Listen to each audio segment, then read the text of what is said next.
We're back. Hi. We're back. We're Space Tomatoes. Hey, everybody. That was it. That's the intro. That's all you guys get now. That's it. You want to see more intro stuff? Subscribe. Put a like in there. Maybe a comment or something. Sheesh. All right, fine. Ready?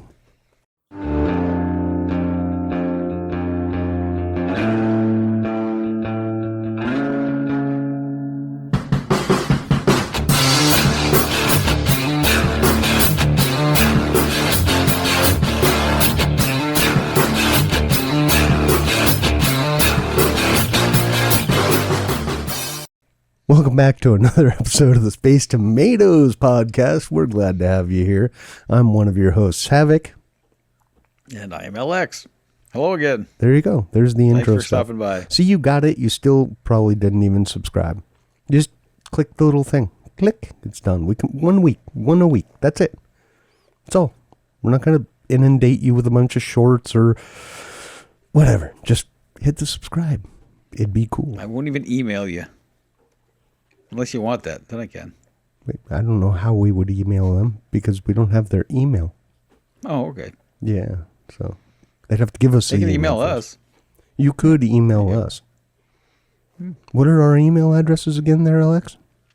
Oh, come on! I knew you were going to do that to me. Huh?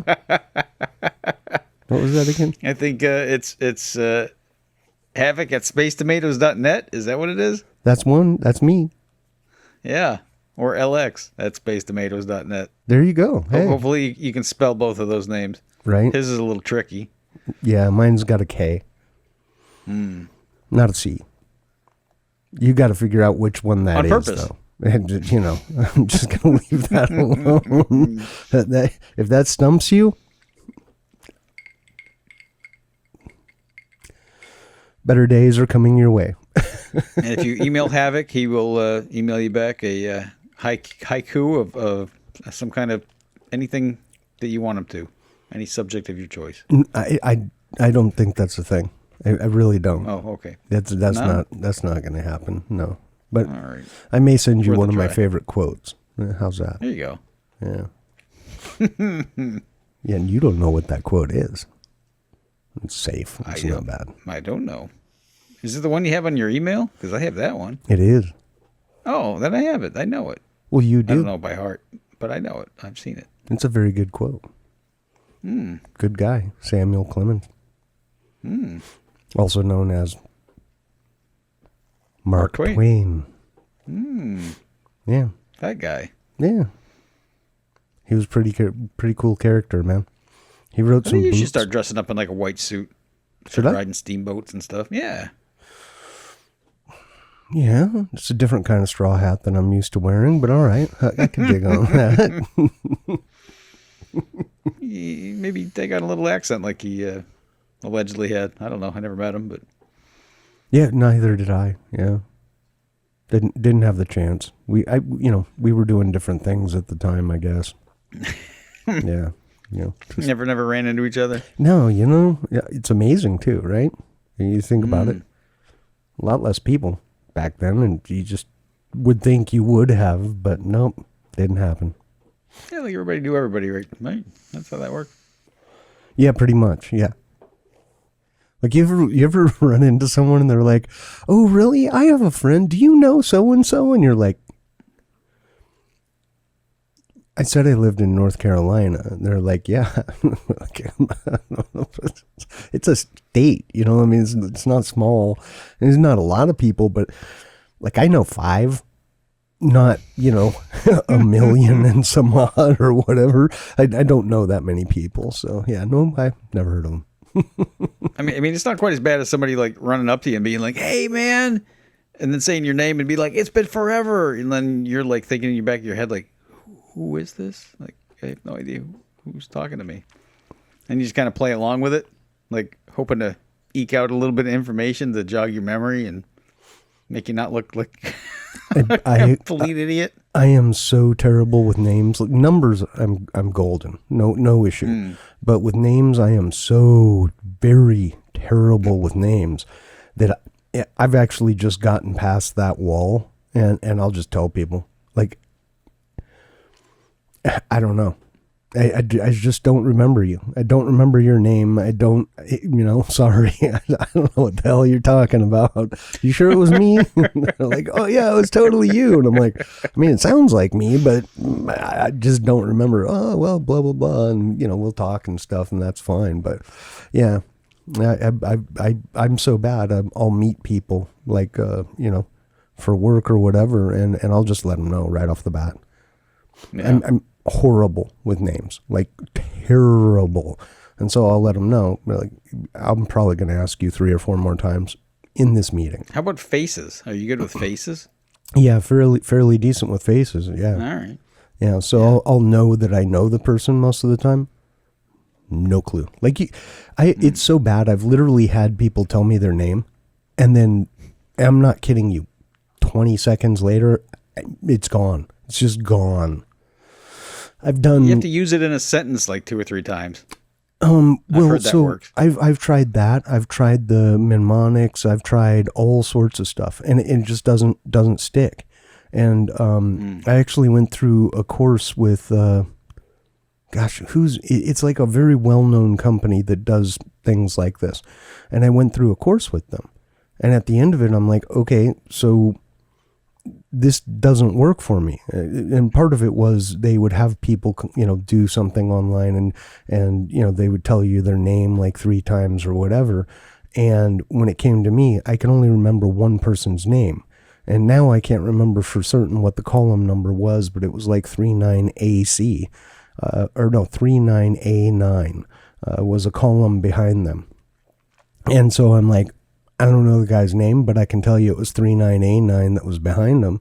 And they were like, So, I ended up talking to them and they said, yeah, there are people that, associate much better with things like numbers. And they're typically really good at pattern recognition and things of that nature, right? Just because they remember the numbers well enough to be able to recall them to pattern match, right? So, I don't know. No, that's very interesting. It's my kryptonite. I know. That's your kryptonite. It What do you really got, is. lemonade? It's apple juice. Oh, okay. That sounds good.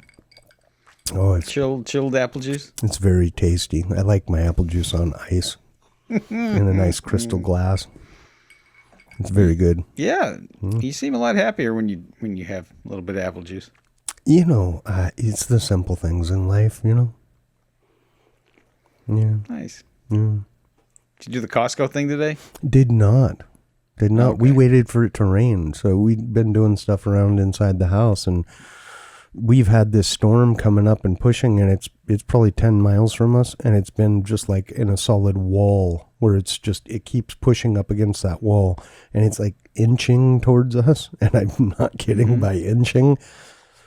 And so far, no rain. I hope that we get some because we desperately, desperately need it right now. The pastures are browning terribly. The grass is crunchy. Horses not real happy, but goats are okay because they still have tree bark and dead leaves and viney stuff and whatever else. But the horses really not super pleased with the weather. Yeah, we had a small cold front blow in. I mean, for Florida, relatively, speaking, a cold front. So today was the first day we could actually open up the windows, let a little fresh air in. Oh, that's turn off the air nice. conditioning. That is nice. I mean, it wasn't like frigid or anything. It's like it was 67 on our walk this morning, which was nice. Yeah, we've had last couple of days, another couple of days of that coming. I think from the storm.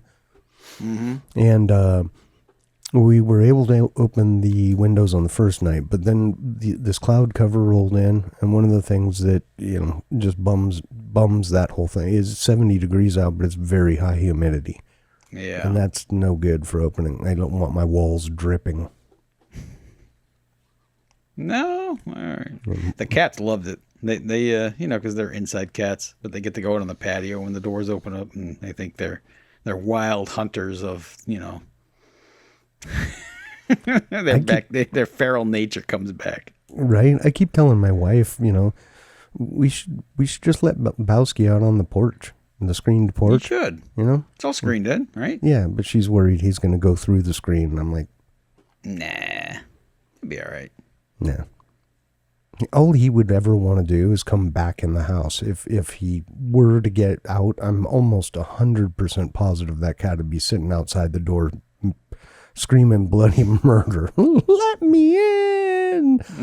You know what I mean? I don't like it out here. It's dirty. Yeah. Nah, they think they're all that, but I don't know. I don't know if they could handle it. Yeah, well, Being all inside kitties. he would also end up meeting Domino, and Domino's way smaller than him, like half the size. But Domino's a brawler, a bruiser. He's lived his whole life outside.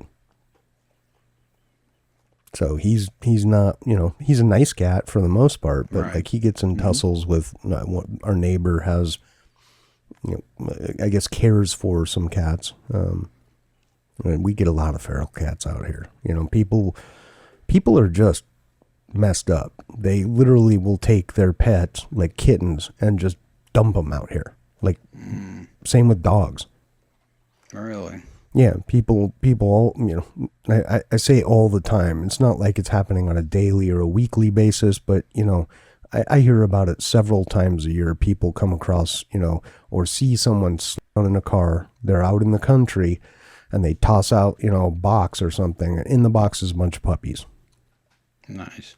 It's like, what's wrong with you? What honestly is wrong? You are broken. Something inside of you is terribly, terribly broken. I mean, what do they think happens to them all? They just, like... I don't think they care. They just don't want to... They don't want them to be their problem. Yeah, I suppose. Well, I mean, people do that about a lot of things. Like, I mean, I'll never understand why some people, and they'll have no qualms about it. Like, throw in their old mattress out on the side of the road. Like, dude, why wouldn't you take it to the dump like a normal person? Or all their garbage. It just, it irritates me. We get our fair share of that crap out here too. Honestly. Yeah. Where my in-laws live, somebody dumped an RV. Like, they stripped all the aluminum off of it, and then they just dumped it at the end of the street. Let somebody else deal with it, I guess. Yeah, I mean, crazy, right? I guess, yeah. I mean, at the end of the day, they're probably just trying to get away without having to do any kind of fee for disposal. City comes by after so long, they'll take it to a impound yard. After 30, 60, 90 days, it goes to a scrap yard, I guess, unless they can find the owner. It was an empty lot, and somebody thought that would be a convenient place for them to dump that. They actually did it twice. Like, they had two RVs, and then whoever owns the lot has put up cameras since that, and put up no trespassing signs and no parking signs and all the signs. I mean, I don't know how much of a deterrent that is, but I haven't seen one since. It helps. The cameras will help more than anything. Yeah. People see a camera and they're like, yeah, okay, this isn't our spot anymore. People are on to this. Because the owner of the property probably has to deal with that, or they have to call the city, and the city's like, well, it's on your property, and I think that's how that is. I mean, I guess you could push it out in the street, and then it's the county's problem to deal with, but right, hook it up to the tractor and just right out in the middle of the street. Yeah, that would be inconvenient too. Yeah, but someone would call. And they'd get it removed real quick, I bet. I'm sure.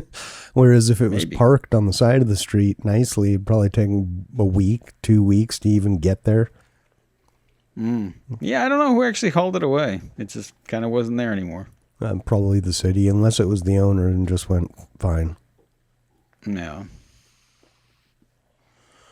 But who knows? I don't know. It's messed up. Don't do that. Don't dump your junk. Take care of your junk.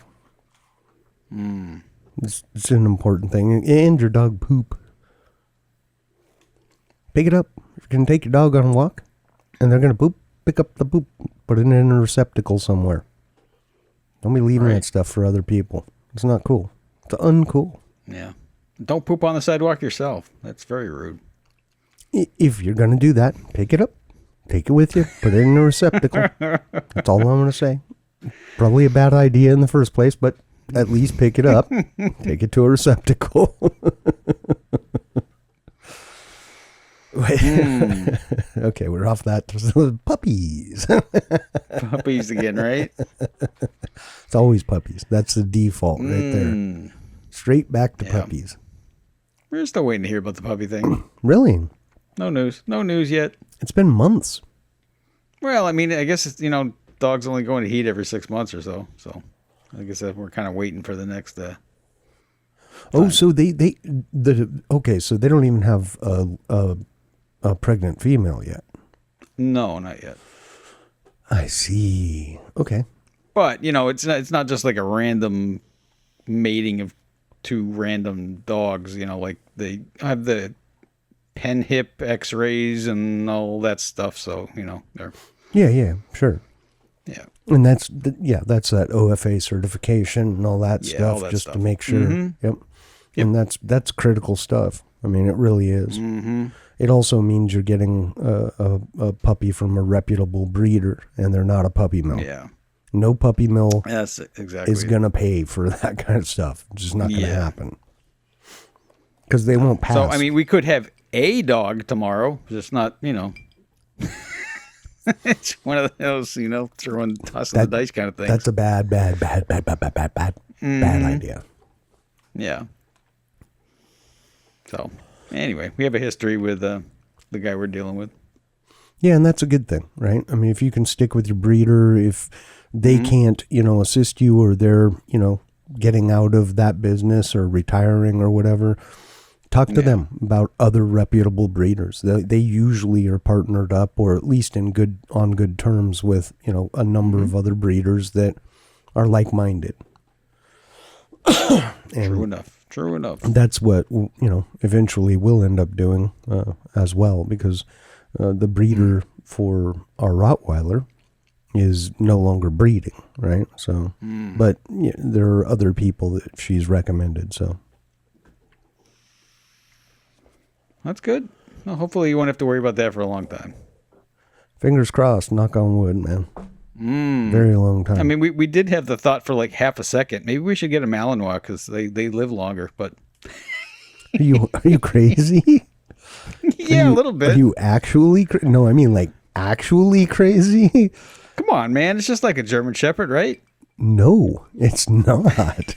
It's like Close. Someone put a jetpack and a alligator snapping turtle on a German Shepherd. Yeah, well, he does Mals too. But he also does Dutch Shepherds. And he said, no, that probably wouldn't work out for you. Yeah, I mean, Mals are awesome, but you really have to dedicate a ton of time, and they bite. They just bite. They're very mouthy. They love they're mouthy. to bite. They will clack their teeth together more often than you can imagine when they're puppies. Yeah. I've had a couple of friends with Mals. They're amazing dogs. They really are. They're extremely intelligent, but they have an insanely high. All of the Belgian Shepherds, I think, have insanely high prey drives, and they're very mouthy. They like to put their mouths on things. So, which I guess for some places that need that's a good thing, right? That's debatable as well, but okay. I don't know. Nah, we're just gonna stick with the good old German Shepherd. Yeah. I'm gonna stick with my Rotties.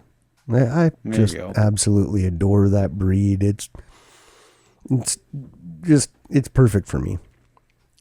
It's kind of weird how we all get stuck on, I mean, some people don't, I guess. Some people do, but I mean, I don't know. It's kind of drawn towards them. Yeah, I mean, my whole life, really. I don't know why. I've had a golden retriever, Siberian husky, Samoyed, and a pit bull. And then I've had a Rottweiler, and then a Rottweiler, and then a Rottweiler, and I'm sticking with Rottweilers. I think you found the one for you then, huh? Oh, I did. I mean, very few things come close to the destructive potential of a Rottweiler puppy. And I mean that very much. But if you take the time to research and really invest some time in understanding the breed and how to properly raise them. It is not the same. It is not. This is not a, I'm going to get a lab and it's going to be cute and sweet. And maybe it will be, obedient. Maybe it won't. But it's so cute. Look, oh, it's kind of funny. No, you cannot do that with a Rottweiler. This is a danger type of a situation, right? So, but once you've got them trained and you get them from a reputable breeder, so you know that there's no history, because aggression can be kind of something that's bred into dogs as well, right? You can have aggressive tendencies, and you will find that some of the offspring will also have aggressive tendencies. And if you breed those together, then you could end up with just a heavily aggressive dog. So, but once you learn, you reputable breeder again, and then once you learn about the breed and you learn how to train them and how to exert dominance over them, and this doesn't ever mean striking your dog, right? It does not. Just not a necessary thing, right? Right. You exert dominance over them, and then once you have that dominance, it's important to continue to keep and maintain that dominance. And for them, really, it comes down to this. As long as you are consistent with them, and I mean 100% all the time consistent, they are, in my eyes, some of the best breed. It's an amazing breed. Absolutely amazing. And I can guarantee you, if you've got a full-blood Rottweiler, it's a real, especially German lines Rottweiler. I'm pretty much in the camp of I put good money on the fact that dog doesn't need to know how to protect you and your family. If something happens, that dog will 100% go to the mat all the way, full gas, no stopping, right? Yeah. And that's one of the benefits of Rottweilers, right? You've seen these prank videos or training videos, people come running into the house and start, wailing on someone with like a foam thing or whatever. And it's like, what would my dog do? I haven't seen a single one where they've done that with a Rottweiler.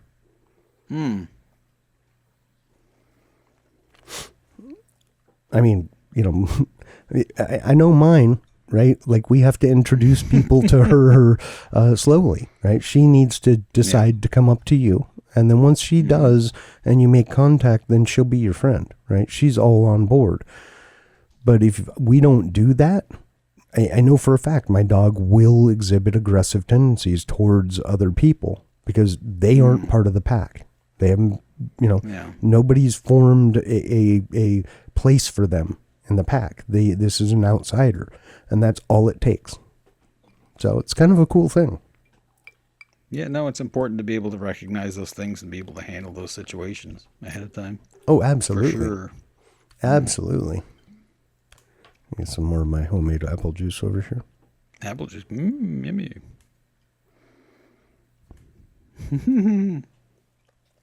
So my wife's been taking care of the neighbor's cat behind us. They went on a little vacation. Took off to California.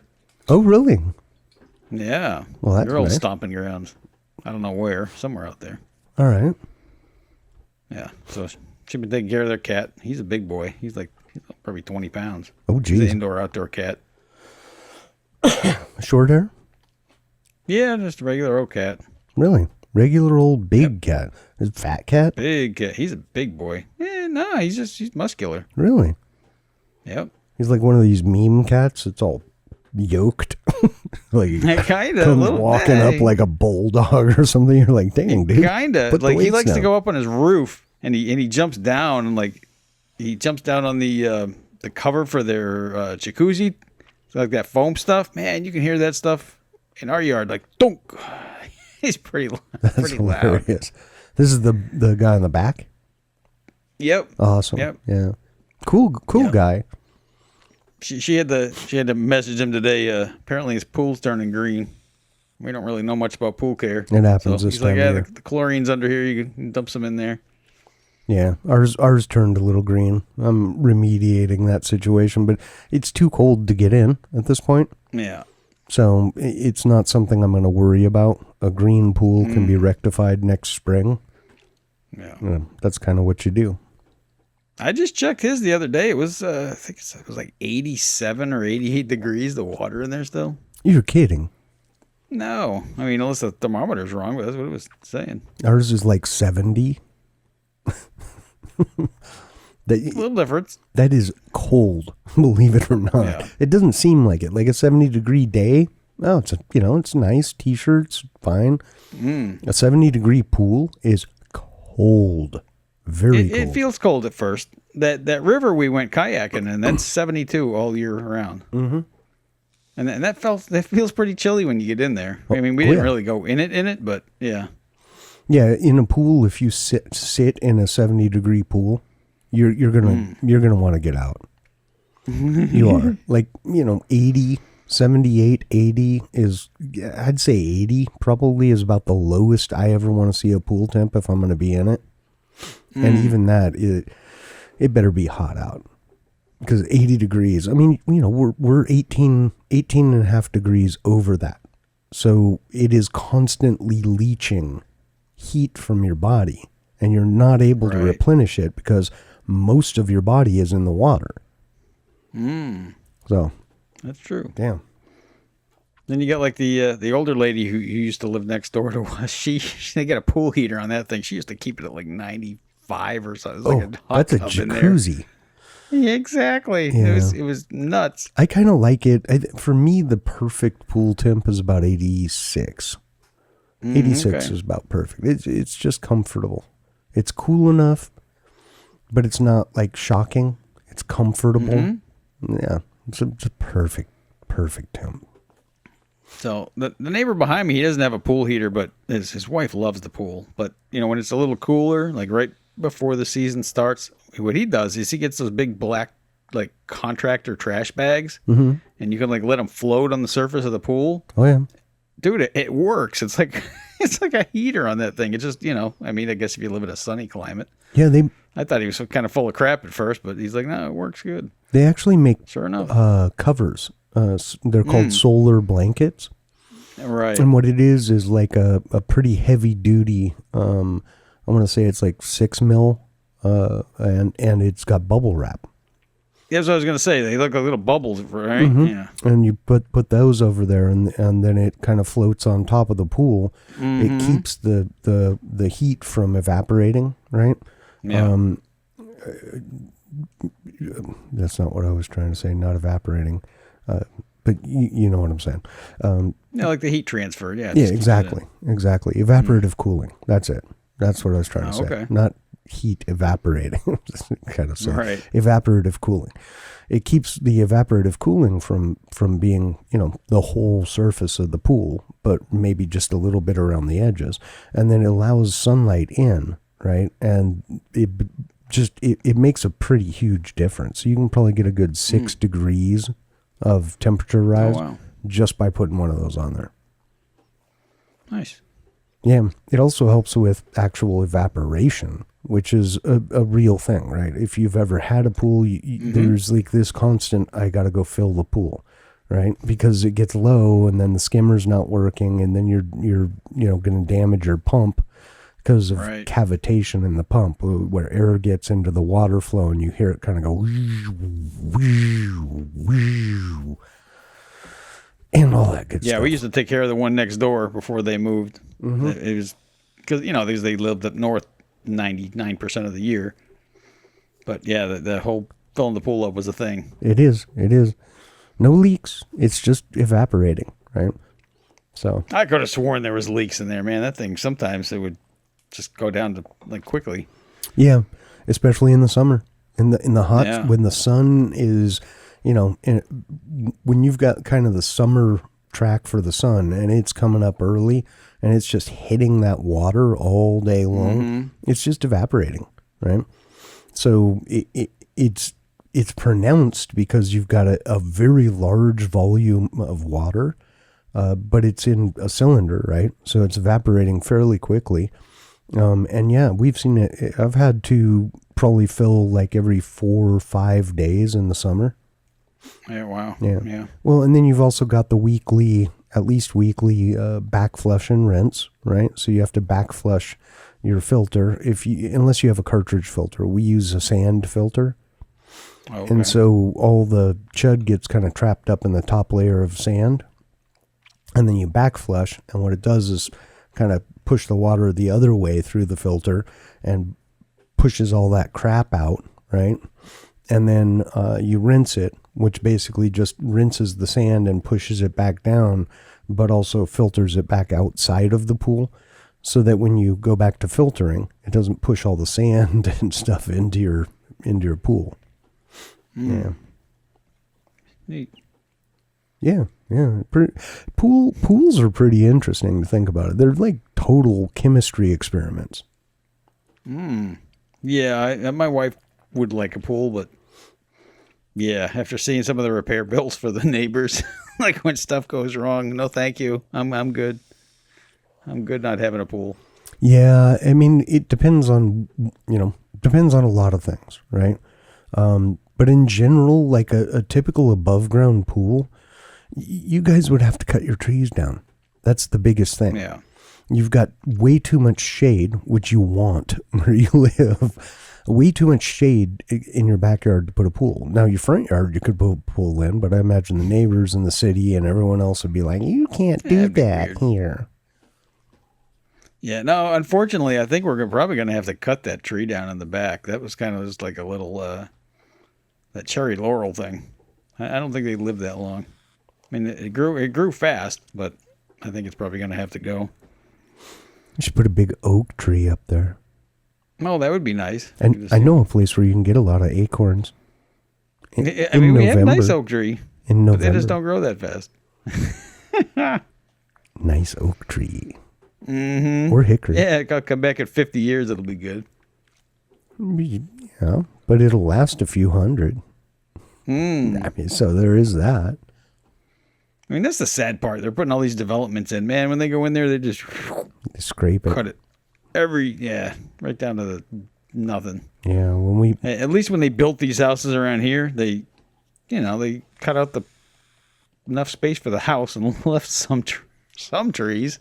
Yeah, some neighborhoods actually require developers to keep so many trees per area. I don't know what the numbers are on that, but it's kind of like when I was living on the hog farm, right? We did some cutting of trees. We never did clear cut, right? We did selective cutting, and in selective cutting, you would have to have, like, per acre, you would have to leave five mature firs, 5 mature pine, 5 mature, whatever, but the rest you could take, right? Stuff like that. And in a neighborhood, I think that lends, I love it, right? I hate these sterile, like, Disneyland clean neighborhoods. I get that people have interest in that, and I totally do. I do get that. But for me, it's just so homogenous, right? It's just so sickeningly amusement park, theme park type living. You know what I mean? No thanks. Yeah, and they're pretty close together. Well, yeah, what is it? 36 inches between from something like from that. Your house to your lot line. Better hope you like your neighbor. Well, yeah, where I lived for a good portion of my life, you could literally, kitchen window to kitchen window, all you'd need is a broom handle, right, with a little spatula on the end of it, and you could pass sugar or whatever back and forth. Because literally it was 36 inches. It was, my wall. That's crazy. 36 inches was a fence. 36 inches was their wall. So 72 inches, maybe 75 or something in between the houses. 75 inches. Wow. Right? And this is normal for a lot of people. And I don't have any interest in that sort of normal. None. Zero. Zip. Zilch. Nada. Kinda. Nothing. I don't either. No. Would you? I mean, it's bad enough as it is, but I wouldn't want it any worse. Yeah. Yeah, I can't stand that stuff. It's just like even where you guys live, right? Is you've got kind of some individual, it's not homogenous, right? You've got kind of a little character here, a little character there, and people kind of do their own thing, and you've got different front yards and different facades for the house and different sizes and all that stuff, right? It's those planned communities where you look at those and you just go, why? I don't know. Well, that's what it is, because when they built here, it was individual builders. People would buy the lots, and then, multiple different builders would come in and, build the houses. And then, later on, they come in and that's when they clear cut everything down and they, build basically the same house. They might mirror the floor plan a little bit, but everyone's identical. Well, they usually have 5 floor plans. Okay. Mm-hmm. And then they will help that along so they don't put like the same floor plan right next to each other typically, but sometimes they will. And it's funny too, because my brother had a house like this where he had the exact same floor plan as his neighbor. It was just flipped. Right. And so it didn't look like it was the same floor plan when you pull up, but as soon as you like realize what's going on, it's the exact same house. It's just literally flipped, right? So like there was a sliding glass door on this side for my brother, on the right side, but it was on the left side for them. Well, if you took their house and flipped the whole thing, it was an identical copy, right? But so they'll intermingle them, right? And they'll go like 3 houses of different styles, and then they'll mix in one of those 3 and then kind of rotate it through. So your eye doesn't catch the pattern, or shouldn't. I see. Right? And you don't see the same house, but it is all the same house. And so they'll have those 5 floor plans, and then they'll have the same 5 floor plans reversed. So they can get away with, down when you look down a street, you're not going to pick up, well, that one and that one and that one are the same house. It's interesting. Yeah, they were doing a lot of that building, and then like right around 2008, they just kind of stopped that for a while, and it's picking up again. Every time we go out, we're like, holy crap, man! Like there used to be woods there. Now there's a bunch of bulldozers and dirt hauling trucks. Yeah, and there's nothing. That's starting to happen around. You want to hear something interesting? Do you know what the acre cost for just land is here now? No. Take a gander. Oh, I don't even want to know. Because I was interested in actually buying some. Now I can't afford it. No, we found some for you. Oh yeah, but right near where we are. So 30,000 an acre. You're close. More? $37,000 for an acre. That's mental. Now I don't live like on the coast of California or something. Okay, this is in rural North Carolina, but we have now crossed over that kind of golden zone. They put in a toll road, and so where we were over an hour away from a major city, now we're 50 minutes from that major city, 55. And so psychologically, there's been studies done on this. People are willing to commute up to an hour, right? So they'll look for a home that's affordable, and they'll be willing to go an hour away from work. And once that toll road came in, all of a sudden this area became far more available to people to get, I would say cheaper homes and land. And unfortunately, as more people realize this, the cheaper homes and land start to dry up because they become less cheap. What's happening to you is exactly what happened here. Because they put in a toll road to go to Tampa about 25 years ago. Yep. And that's when everything started getting a little bit crazy. So the last empty lot on our street, they just surveyed it, and the stakes are all up. I looked it up online. These are just, standard quarter-acre lots, nothing special. $47,000 they paid for that. For a quarter acre. For a quarter acre. No. Hell no. It was bought by a builder. Obviously, they're going to build a spec house there. Oh, absolutely, right? Yeah, and we're looking at a lot of farmland around here, and the current generation doesn't want to farm. I honestly, I can't blame them, The way things are going, it's hard to make money farming. It is difficult. Yeah, outside of sitting there and getting, subsidies. That's the only way you can really make money farming, is to be so tied in and mired into bureaucracy that you're getting subsidies. And if you're not getting those subsidies, you're and you have to pay for insurance, right? People, maybe you don't know this, but farmers actually have to take out insurance, right? Crop insurance. Yeah. They take out rain and hail insurance so that an event like Helene coming through our area doesn't wipe out your entire season, and you have all the input cost and no return, And these guys operate on razor thin. I mean, these are commodities, right? So they are razor thin margins. And, a rain event could bankrupt you. Just, you're done. That's it. What happened? Yeah. It rained. So, or it didn't rain enough.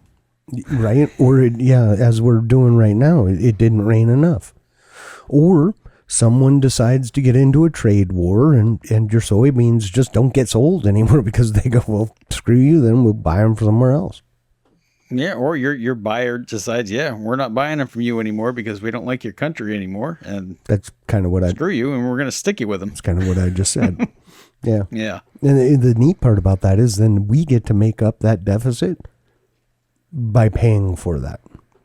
We can, puppies. That's my apparently that's my safe word or something. There you go.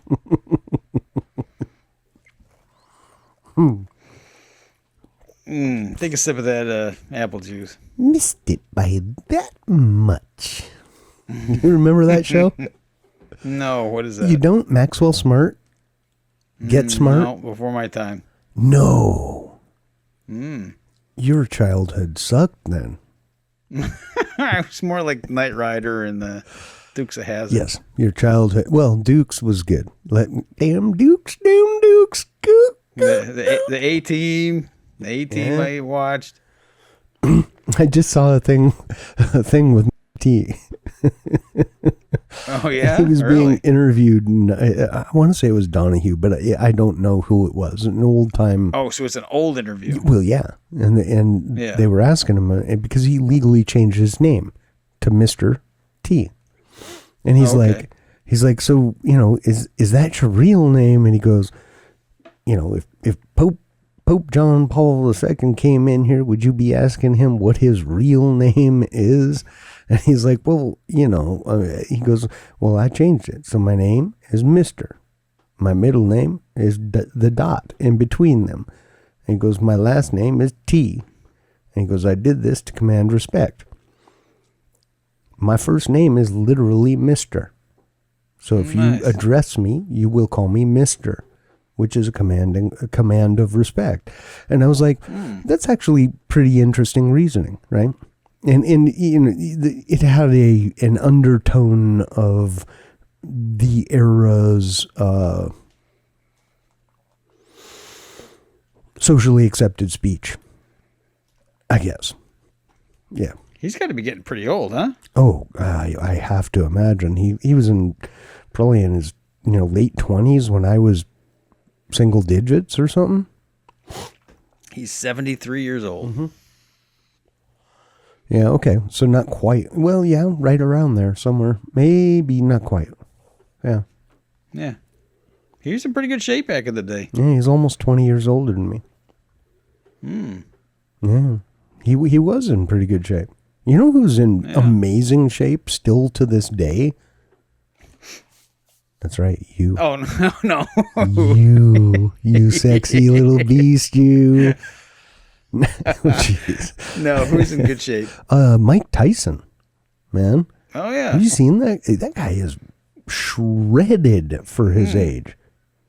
Last time I seen him, I saw him. We actually watched that boxing match that he was in. That thing was rigged. Oh, the Paul guy, the Logan Paul. Yeah. Yeah, that was a bunch of garbage. You could see there were a number of times where Tyson was like, I mean, he took a jab, but it was like he pulled it. You could see he totally pulled it, didn't even hit him, and the dude was wide open. Wide open.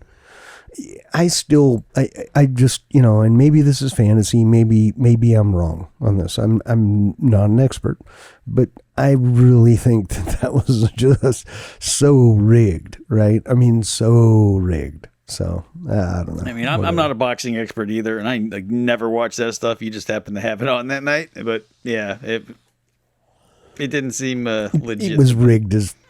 It was so freaking rigged, dude. The guy, I'm sorry, Tyson, even at his age, it's only going to take one solid contact, and that guy is going to put a hurt, and I mean a massive hurt. And there were so many places where he had all that opening. In fact, in one point, I remember...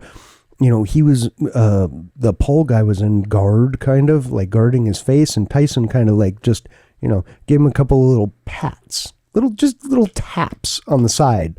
Like, I'm not even hitting you, but if you keep doing this, I'm going to, like, your liver's going to be in Canada, okay? And I was like, dude, this is not a real fight. This is nowhere near a real fight. So... on the flip side, Tyson's old, man. I don't know what he can take anymore, right? Yeah. But do you know how old he is? Let me look him up. I think he's like 59, 60, 61, something. I don't know. Let's take a look. 59, yeah, good guess. Yeah, I knew he wasn't much older than me, few years. So there you go. That's how old I am. I'm ancient. So, but I'm not Batman. $100,000. Would you go one round with him? Not a fucking chance. No fucking way. No, that's death, dude. That dude seriously just gone. You're done. This is just not. No, traumatic brain injury would be the best outcome of that, and no, thank you. How about for a Ford GT? Free and clear. Nope. Half a round. No. Again, he's one hit, and that's it, dude. No, not a chance. No freaking way. I am not some, chair warrior over here. I know my limits, man. Not a freaking chance in hell I would go up against that guy. I mean, once you get knocked out, that's it. You're done. You get a car. That's assuming you wake back up. Yeah, no, that's the reality of that, right? And even if you do wake back up, that's assuming that, you didn't suffer like a serious traumatic brain injury, and now you are, special for the rest of your life. And you can't even drive a car because you're not capable of driving one. You could sit in your Ford GT and make vroom vroom noises and yeah. Yeah, no thanks. No thanks. Shift it. Yeah, no. I don't know. I'm not one of those guys. Like, I know people like that, and they're like, oh yeah, I could go. Dude, stop. Just stop. Just literally just stop. Because even at his age, at 59 years old, that boy, he connects one time, and that's it. That's all there is. And it's a done deal. How about one round with that other guy, that Paul guy? No, he's a heavyweight. No, I tell you, no. I am not a professional fighter. I prefer not to fight. To be You're a honest, lover, with you. not a fighter, right? What's that? You're a lover, not a fighter. I mean, that's my preference. Yes, I would prefer. Yeah. I mean, don't get me wrong. Back me into a corner, and I'll do what I have to do. But my preference is that's the last resort, man. That's to hopefully influence an outcome where people aren't gone. Yeah. You know? What's that animal that you turn, like a honey badger or something? Somebody back you into a corner? Pretty much, yeah. Yeah.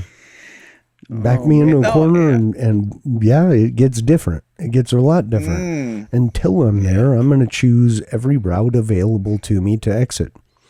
Because there you go. Because those things are unpredictable. You don't know what's going to happen. That's true. Very true.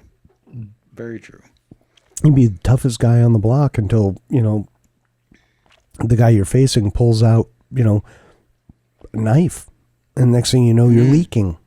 Oh, look at me. I'm not so tough anymore. Yeah. It's not helpful, right? Or, if they happen to be, someone that's well-versed with the Second Amendment. Next thing you know, you're leaking from multiple places, front and back. Not a good scenario. Just don't do it. Just let it go. Figure out a way to use the exit. Pull the ripcord, walk away, find a different method, Did I hear you say pull the ripcord? Yeah. We going skydiving? Preferable. Change your mind? It's preferable to that. It's like a segue, right? Yeah. Would you rather box one round with Mike Tyson or go skydiving? I'm diving. Skydiving. Yeah, me too. Oh, hey, I forgot earlier. I was going to thank everybody for showing up for our live stream. It was fun. That thing was great. I enjoyed it. It was. It was a good time. Yeah. Yeah. If you missed this one, maybe we'll have another one. Oh, we're definitely going to do another one. Yeah. Yeah, I had a good time with it. I think we're going to drop it to a solo platform, though. We didn't get any attendance on the other platforms, so... until we start to get more attendance on those, I'll promote them still because I do think that they're great platforms, but I'm not going to, put the extra time and effort into trying to monitor, 3 separate chat channels as well as the recording, as well as the live stream and all that good stuff. Yeah, no, I really, really enjoyed it. I thought that was great. It was fun. Yeah. And we had some people win, certificates for the Jones Plantation movie. They all enjoyed it. It's a good production. So check that movie out, Jones Plantation. If you just go to Google and type in Jones Plantation movie or Jones Plantation film, that'll take you to wherever you can find it. I believe you can find it on Amazon Prime as well as Fandango. It is not on Netflix, I don't believe, because, whatever, it's Netflix. Nobody cares. Yeah, no, we don't have Netflix anymore. We don't have, we get rid of the Paramount thing. I think the only one she's got is Stars now for a little while. Yeah. Yeah, we typically watch use... her romance. We typically use dramas. Prime because we sign up for Prime, right? Oh yeah, we do have that one. Yeah, so we use that, and then we use Fandango at home, which is nice. You know, it's not like you can just go stream on it. You have to purchase stuff, but once you purchase it, it's it's kind of like you own the digital rights to that copy of it. So I can watch it from my phone, from a tablet, from my laptop, from my TV, from my computer, or whatever I want to. Yeah. I don't have a tablet. So. A lot of people going back to the physical media. They're collecting the Blu-rays again.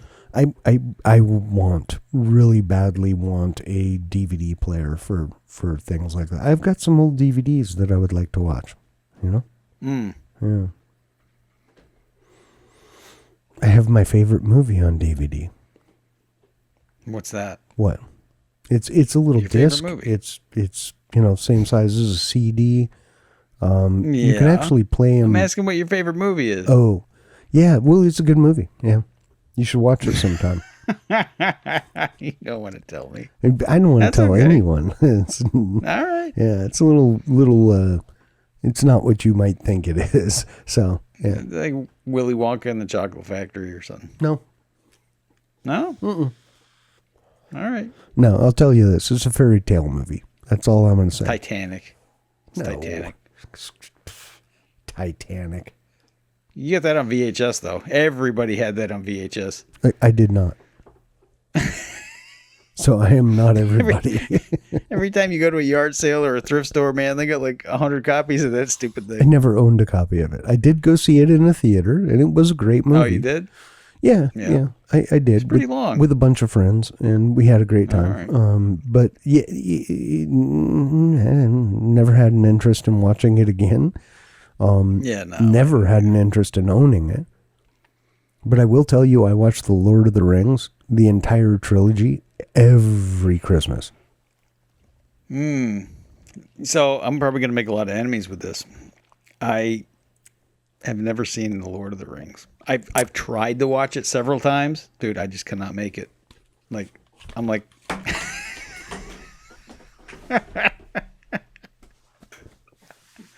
Oh, I knew this was going to happen. Everybody loves that movie. I don't know why everybody loves that movie. I don't know. I knew that was going to happen. Wow. Who are you even? Right? I've tried it before. I've made it like maybe 45 minutes into it one time. That was it. Yeah, I just couldn't do it. It is the most epic fantasy movie trilogy series ever created, and it's so right in line with the book. I mean, the books, I should say. I grew up with this stuff, though. My dad, when I was 7, my father got me, I think I was 7. My father got me hardcover editions of The Hobbit, and we went and saw the release of The Hobbit. It was an animated feature film in the 70s in a theater.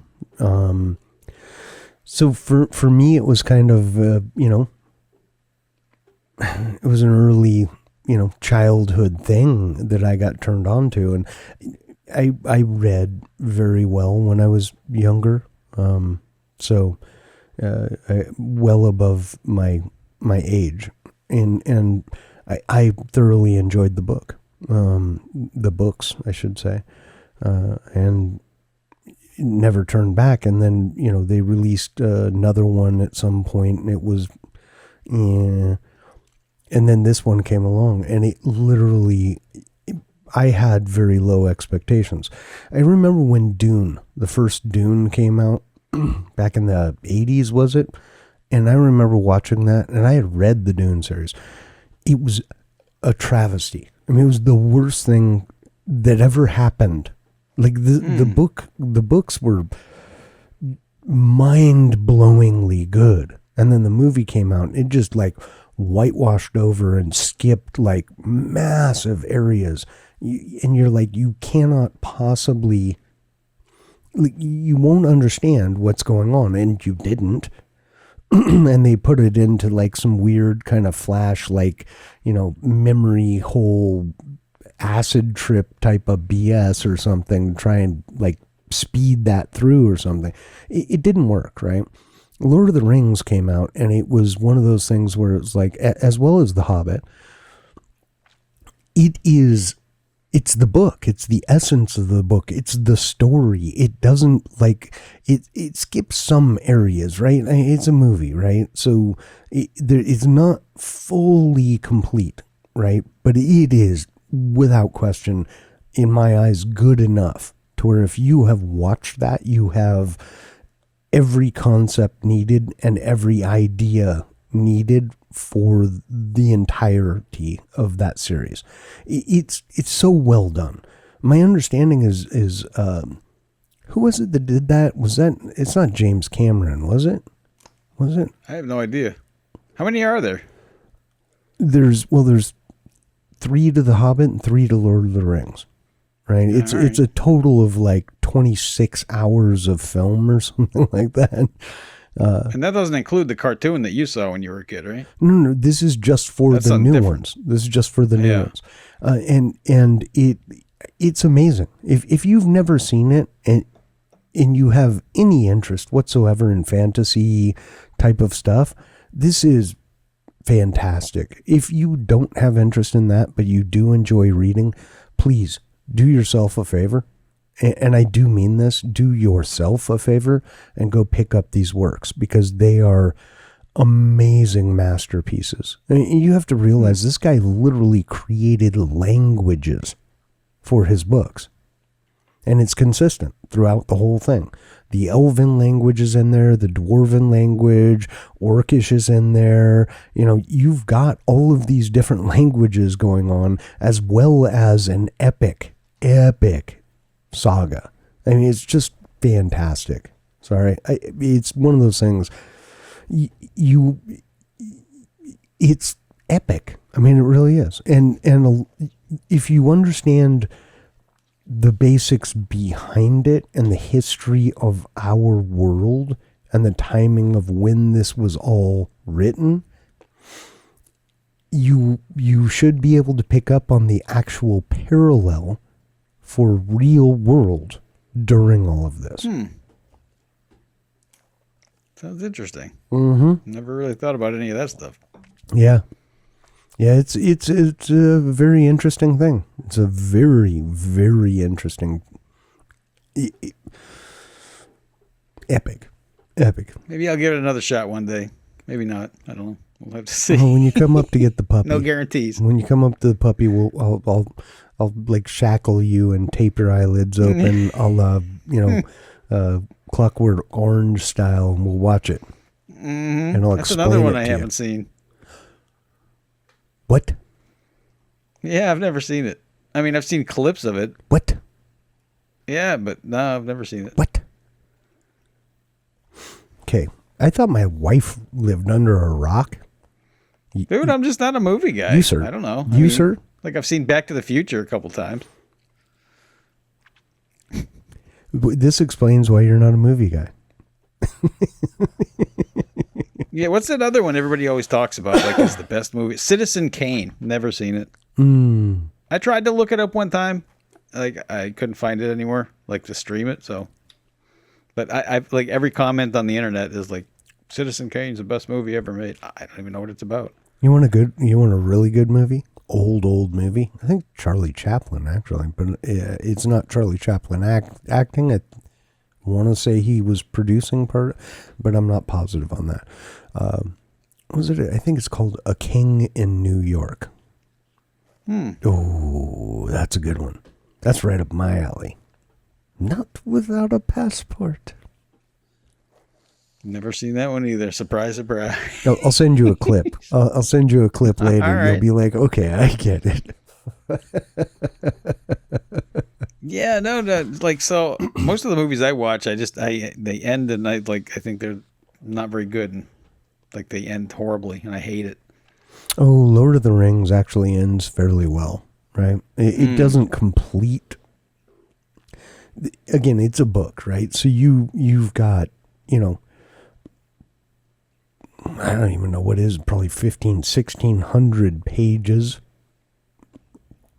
plus appendix, plus maps and drawings and language inserts and all sorts of other things in there. But, you're talking at least 1,600 pages, got to be at least 1,600 pages, I would think, of book that they're trying to translate into a movie, right?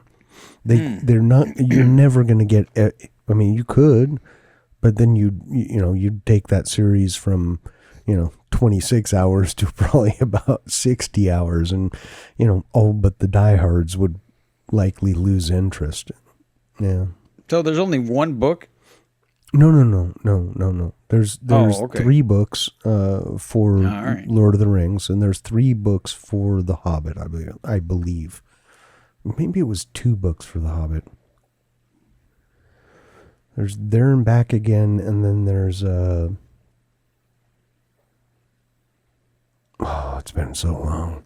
I was a kid. I'm sorry. I was like a single-digit kid when I read them. Yeah.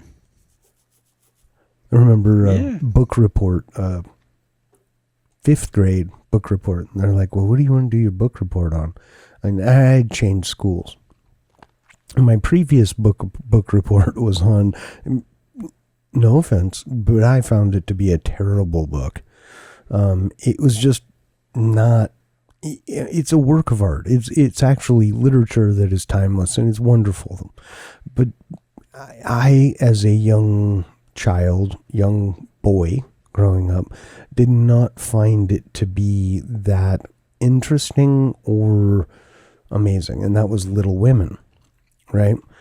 Well, the next book report that I decided I wanted to do was on Moby Dick. Yep, it was worse. It was a lot worse. If I wanted to go to sleep, all I had to do was pick that book up. That's it. That's it. And that's like 1,000 freaking pages of just grindingly slow, tedious. Now that I'm my age, I understand the ideas and the concepts, and I think I would probably enjoy it far more, but that book was boring, dude. I did not like that book. Moby Dick. Pretty popular, though.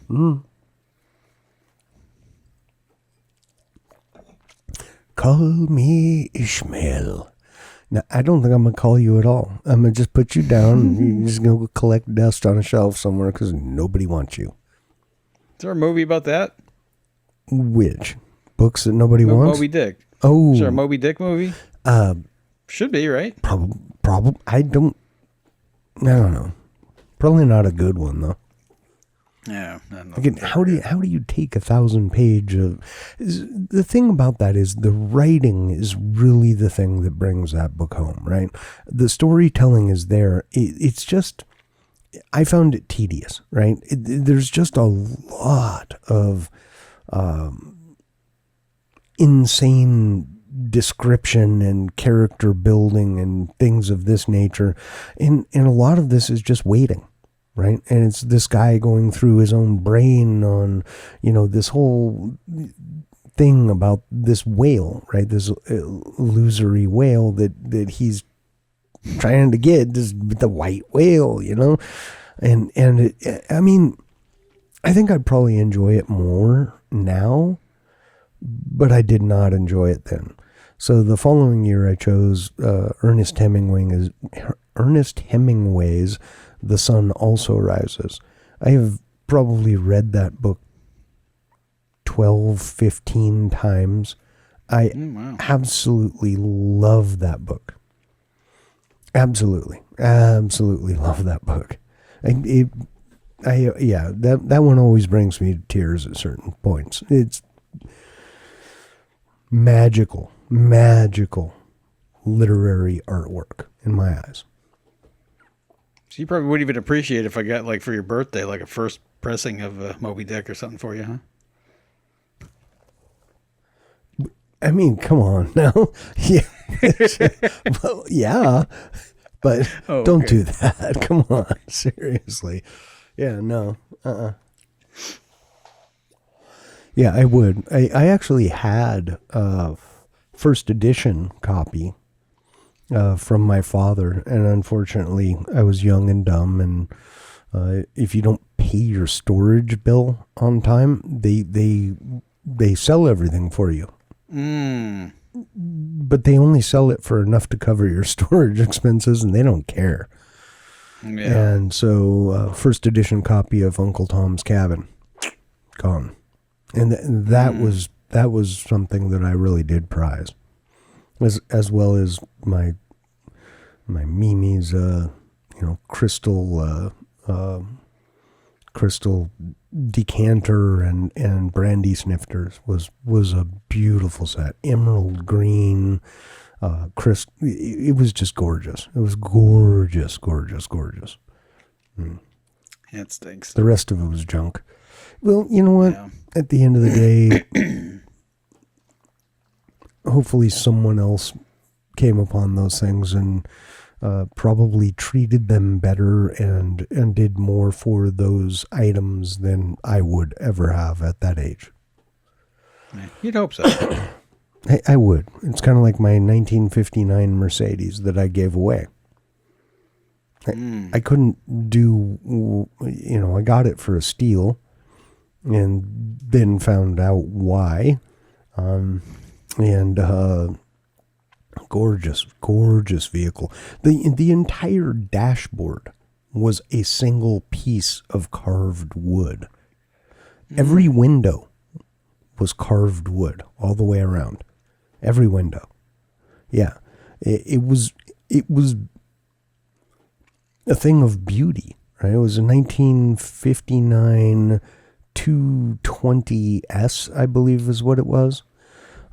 It was a straight six dual 4-barrel carb engine. Now, if you know anything about mechanics, what that tells you is that you cannot just drive this car. You drive it for a while and then you adjust it and then you drive it more and you tweak it and you drive it more and you tweak it. You're constantly having to adjust the freaking carburetors. Multiple carburetors are not exactly the funnest thing to deal with. Yeah. And then my generator went out. This thing did not have an alternator. It had a generator. So I went to try and find this part. After many calls and ending up on a phone conversation with someone in Germany, I found that they could reprint the manual, and that would allow them to go ahead and order the part to be rebuilt and sent to me. And so this alternator was going to be several thousands of dollars, plus the $1,000 that would be needed to reprint the manual. And that's where I realized I can't treat this car the way it needs to be treated.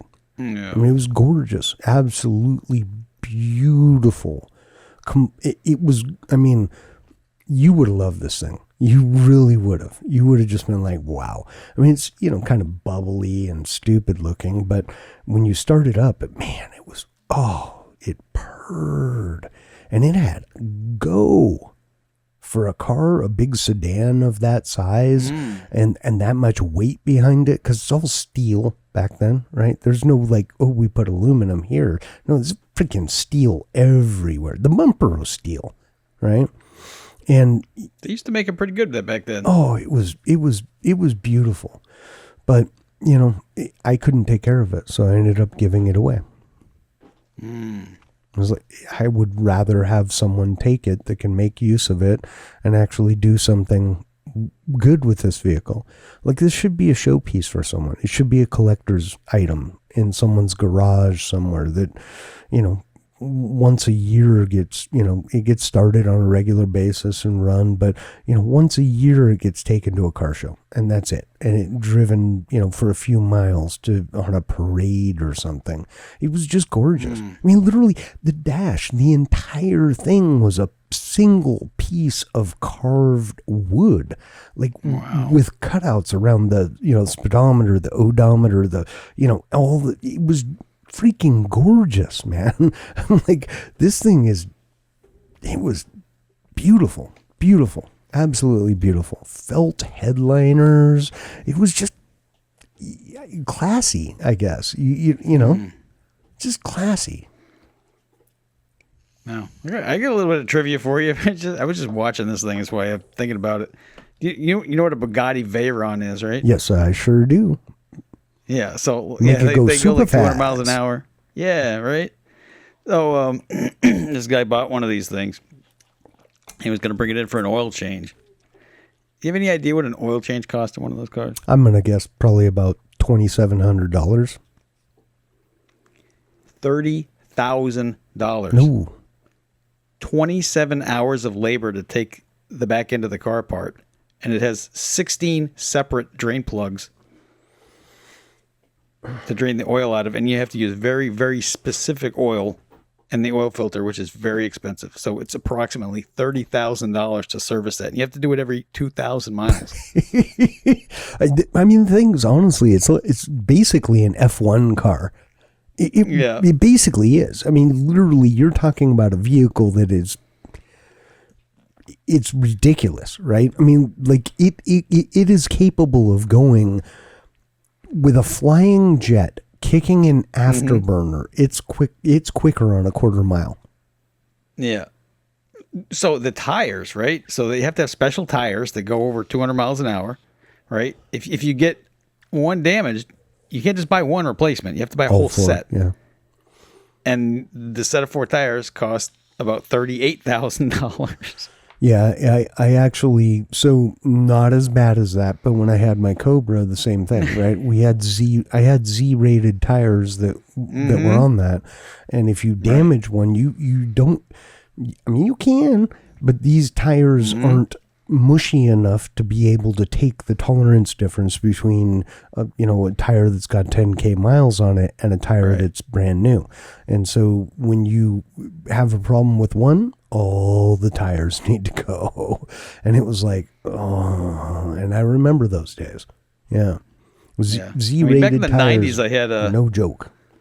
Yeah. In the 90s, I had an IROC Camaro, and like that had Z-rated tires on it. And I thought like they were $250 a piece. They had a special order them from Tire Kingdom because they did not stock them.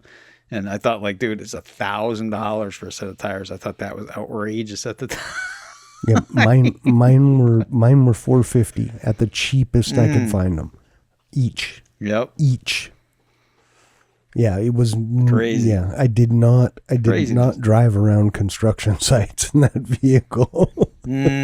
But I will tell you this: they're small too. They got low profile. But I will tell you this: I could go at 55, 60 miles an hour down a road, drop it into second gear, go sideways, smoking the tires at 55 to 60 miles an hour.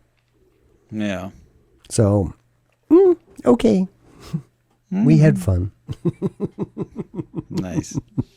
Yeah, I had a lot of fun in that vehicle. I had so much fun. And then along came my first child.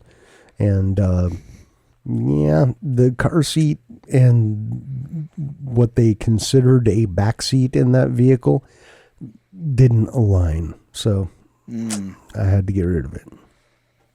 Yeah. What are you going to do?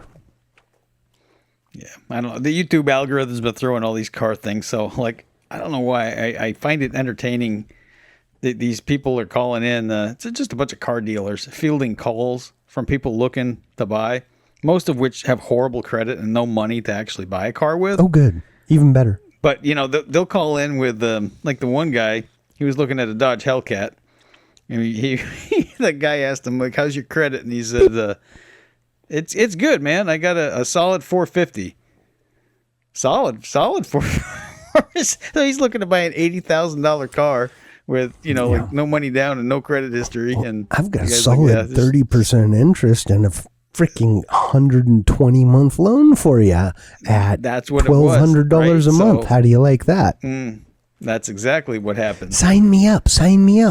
I don't understand why I can't afford a house. Yep. The other guy actually bought a Hellcat, and he was looking to get out of it, but he was using it to do Uber Eats, and he had 120,000 miles on it. With a what? With a Hellcat? Yeah, Dodge Hellcat. Well, he wanted to upgrade to a Demon, so he says, "Yeah, I got my Hellcat." Yeah, because gas is free, I guess, right? Right. Look, this one gets 7 miles to the gallon.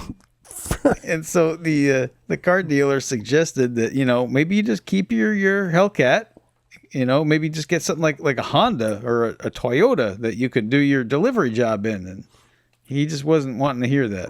I cannot be seen in such a vehicle. That's pretty much what it came down to. Yeah, and most of these people are going back to a 1-bedroom apartment that they share with someone else because they can afford to live. The appearance of wealth and the keeping you absolutely broke. Keeping up with the Joneses is a terrible idea for all of you out there. Look, I got the gray beard. I'm here, right? I've done this. I know, and I'm just going to let you know. Keeping up with the Joneses will keep you broke and stupid for a very long time. Yep. Don't worry. Don't worry about them. My advice, buy a used car, lightly used, in good shape. Buy something like a Toyota or a Honda. Get a pre-purchase inspection on it by a good mechanic. Yes, get an inspection, and then pay it off, and then hold that car until it ceases to function entirely. Like my truck, I stopped making car payments on that thing 7 years ago. Okay, I had a $4,500 bill from a mechanic last year. Oh, that's huge. I was paying $500 a month for it when I bought it. That's $6,000 a year. No, I bought it used. I don't buy new cars because new cars are, it's a stupid thing. I used to back in the day. Why in the heck would you buy a new vehicle? It's literally, you buy a $60,000 vehicle, and the second you drive that off the lot, it's worth $40,000. 3 months later, they weren't 60 back when I was buying them, though. 3 months later, it's worth 30. Okay, you are upside down. You cannot sell this thing to even cover your nut. Okay, buy used. Lease returns are good. Okay, low mileage lease returns. Get it inspected by a friend of yours that's a mechanic, or find a mechanic and say, hey man, I'll give you a few $100 if you just come and I want you to go through this vehicle and tell me why I shouldn't buy it. Right. That's literally what I want you to do. Convince me I shouldn't. Okay. If you do that, you're going to end up with a great vehicle. And if you stick with like a Honda or a Toyota, you're going to have cheap parts, and you're going to have something you can drive for the next 10 to 20 years.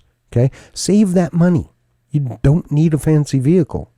You really don't. Nobody really cares what you drive at the end of the day. Like, do you want to pick up a chick in like the beautiful vehicle with the great rims and the amazing sound system, and then take them back to your studio apartment you share with your two friends? Or would you rather pick them up in a Honda or a Toyota that isn't that great, take them out for a freaking all-star meal, and then take them back to your house that you have without your friends?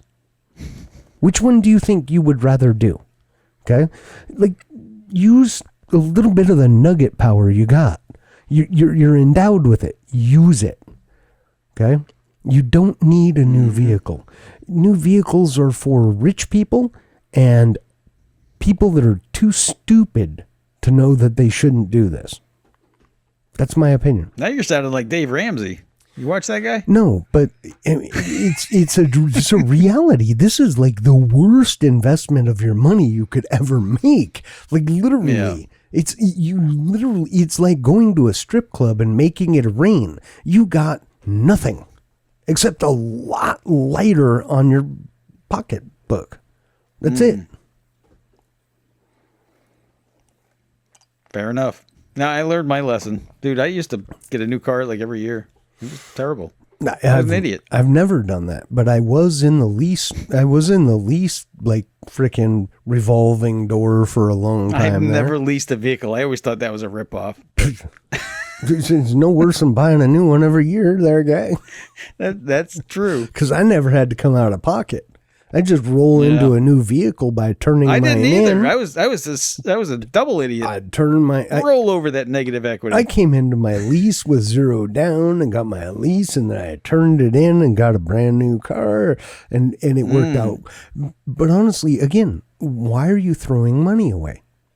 At the end of that lease, you own nothing. That you literally paid, more than you would have if you were buying it. Yeah. Right? And you have zero to show. Or I'm sorry, you're paying less than a buy, right? But at the end of it, you have zero to show. If you put in, a 5-year buy contract, at the end of that 5 years, It's your vehicle. So whatever that value is, how well you've taken care of it, whatever you've done to keep it in good shape, all comes back to you, right? Minus the fact that you lose half the value in the first 90 days, right? Right. So 60K becomes 30K, okay? And then over the 5 years, that 30K whittles down to about 10K, okay? But you still own that 10K. A lease. How picky are they when you do your lease turn-ins? I've never done that. Excessively. Oh, you went 3 miles over the contract limit. Now we're going to have to charge you for that. Oh, look, there's a tiny little scratch over here on this piece. That's going to have to be fixed. So we're going to charge you for that entire thing. Oh, look, we found a little spot on the carpet. Well, we need new carpet mats, and we can't just buy one of them because they won't match the others. So now you're going to pay for the entire carpet mat repurchase. It's that. It's really bad. I figured it was something like that. But for me, I turned mine in, and they're like, holy shit, this thing's in pristine condition. And I'm like, yeah, sure is. And the inside was, I mean, it was beautiful. I never once allowed anyone, no one, ever drank in my car. Nobody ever ate in my car. I don't care. You're hungry? Open the freaking door, stand out there and eat your food. And when you're done, you can wipe your face, wipe your hands, and then you can get back in my car. Until then, nope. And that was a hard rule for me. There will be no eating, no drinking in this vehicle. Okay? And that was it. I was 1,988 or 86 or something on the 5,000 of that year. I remember we were talking about this. But I was hardcore. You do not, nope. I don't care. I don't care what the reasoning, just nope. Not going to freaking happen. So my vehicle was immaculate, right? But I had also replaced the headers. I had replaced the injectors. I had replaced the air intake with a cold air intake. I had replaced the exhaust. I had replaced the catalytic converters with full, exhaust system. There were other modifications like the blower. But that probably isn't so much of a problem except in places like California, though. No, actually, it was all fine, right? But at the end of the day, I didn't tell the lease turn-in people that I had put all these mods on there. Oh, that was a lease? You put all that money into a lease? I did. But I had every intention of buying it.